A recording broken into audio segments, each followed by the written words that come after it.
قرآن کریم کی یہ آیت ہے جس میں مردوں کو الگ حکم دیا گیا اور عورتوں کو الگ حکم دیا ہے۔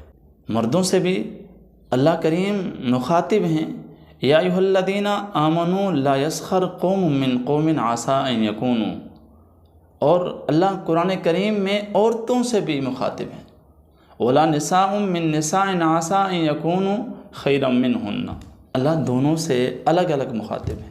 ایمان والو، تم مردوں میں سے کوئی مرد کسی دوسرے مرد کا مذاق نہ اڑائے اور کوئی عورت کسی دوسری عورت کا مذاق نہ اڑائے۔ ویسے جو قرآن کریم کا مزاج ہے وہ یہ ہے کہ مردوں کو حکم ہوتا ہے اور اسی حکم میں عورتیں بھی داخل ہوتی ہیں، لیکن یہاں پر اللہ نے مردوں کو الگ اور عورتوں کو الگ حکم دیا ہے۔ اللہ کے ہاں انسان کتنا عظیم ہے، کتنا بلند ہے، یہ رنگ نہیں بتاتا۔ انسان لنگڑا ہے، اندھا ہے، بولا ہے، چل نہیں سکتا، دیکھ نہیں سکتا، لیکن اس کا دل جو ہے وہ کتنا روشن ہے اللہ کے نور سے، یہ تو اللہ ہی جانتے ہیں۔ تو کسی انسان کو نہ تو اشارتاً مذاق اڑانے کی اجازت ہے اور نہ سامنے ذلیل اور رسوا کرنے کی اجازت ہے۔ مذاق کیوں اڑایا جاتا ہے؟ اس وجہ سے کہ میں اونچا ہوں، مجھ سے زیادہ کوئی عظیم انسان نہیں ہے، اس کو نیچا پن دکھانے کے لیے اس کا مذاق اڑایا جاتا ہے۔ نہیں بھائی، ان اکرمکم عند اللہ اتقاکم، اللہ کے نزدیک جو مرتبہ ہے، بلندی ہے، مقام ہے انسان کا، وہ تقوی کی بنا پہ، وہ کسی قوم کی بنا پہ نہیں ہے۔ کسی انسان کے اندر کوئی عیب ہے، اس عیب کی بنا پر نہیں ہے، اتنا وہ اللہ کے قریب ہے اس کا تقوی بتائے گا۔ حضرت بلال کو دیکھ لیں، ابو لہب کو دیکھ لیں۔ لہب کو جو تشبیہ دی جاتی ہے نا، وہ ایک شعلے سے دی جاتی ہے، جس طرح شعلہ، آگ کا جو شعلہ ہوتا ہے وہ روشن ہوتا ہے، اس طرح لہب جو تھا وہ اتنا خوبصورت تھا جس طرح آگ کا شعلہ چمکتا ہے۔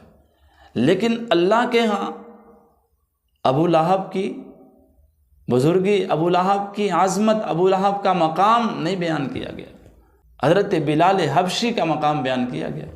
رنگ کے کالے ہیں پھر بھی بلال کا رتبہ، مقام اللہ نے بیان کیا۔ ایک تو یہ ہے کہ سامنے کسی کے اس کو ذلیل کیا جائے، اس کی حقارت کو بیان کیا جائے، اپنے آپ کو اونچا، اس کو نیچا دکھایا جائے، اور ایک ہوتے ہیں اشارتاً، کسی کا چال چلن اس انداز سے ہوتا ہے کہ اس طرح چلنا شروع کر دیں، کوئی لباس اس طرح پہنتا ہے، کوئی غذا اس طرح کھاتا ہے، یعنی کہ اس کو ذلیل کرنا ہے، کسی بھی اعتبار سے کر لیں۔ یہ دونوں طریقے ہی حرام ہیں، ان سے ہمیں بچنا چاہیے۔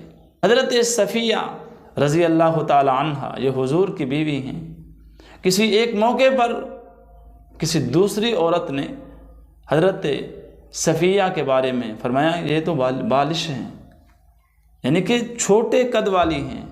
جب یہ معاملہ حضور کے سامنے پہنچا نا، تو اللہ کے نبی نے فرمایا کہ صفیہ کے بارے میں یہ جو جملہ بولا گیا ہے، یہ الفاظ اگر سمندر کے اندر ڈال دیے جائیں تو سمندر کا سارا پانی کڑوا ہو جائے۔ تو بھائی، ہم کسی کا مذاق اس لیے کرتے ہیں کہ ساتھ میں جو بیٹھنے والے ہیں، ساتھ میں جو سننے والے ہیں، جو دیکھنے والے ہیں، وہ خوش ہو جائیں۔ ایسا نہیں، جب آپ ذلیل کرو گے آپ کو ذلیل کیا جائے گا۔ اس لیے اگر ہم چاہتے ہیں ہماری عزت ہو، اس معاشرے کے اندر ہمارا مقام بیان کیا جائے، لوگ ہماری تعریفیں کریں، تو پھر دوسروں کی عزت کرنی ہوگی، دوسروں کو رسپیکٹ دینی ہوگی۔ جب آپ دوسروں کی تعریف کریں گے، اللہ آپ کی تعریفوں کے چرچے کر دیں گے۔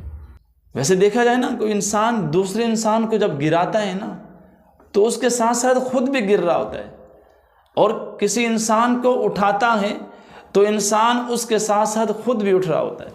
فرمایا کہ اے ایمان والو، لا یسخر قوم من قوم، کوئی قوم کسی دوسری قوم کا مذاق نہ اڑائے، کوئی مرد کسی دوسرے مرد کا، کوئی عورت کسی دوسری عورت کا مذاق نہ اڑائے۔